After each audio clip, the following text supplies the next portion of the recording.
নমস্কার বন্ধুরা, বাড়িতেই ঝটপট বানিয়ে নেব মশলা বাদাম। তার জন্য কিছুটা কাঁচা বাদাম নিয়েছি। এখানে কড়াইতে রিফাইন তেল গরম করে নিয়ে কাঁচা বাদাম আমি তেলের মধ্যে দিয়ে দিয়েছি, দিয়ে হালকা করে নাড়াচাড়া করে নিয়েছি। বন্ধুরা, রিফাইন তেল দিয়ে ভাজলে বাদাম কিছুদিন রাখা যায় বাড়িতে। দেখুন বন্ধুরা, প্রায় ভাজা হয়ে এসেছে। এখানে ভাজা হয়ে গেছে। তেল ঝরিয়ে আমি বাদামগুলো সব তুলে নেব।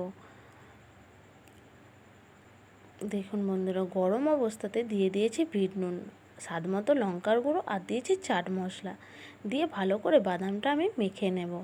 বন্ধুরা, আপনাদের হাতের কাছে চাট মশলা না থাকলে জলজিরা দিয়েও মাখতে পারেন।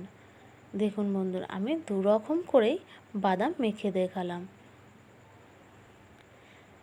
দেখুন, চাট মশলা দিয়ে মশলা বাদাম বানিয়েছি আর এখানে জলজিরা দিয়ে মশলা বাদাম বানিয়েছি।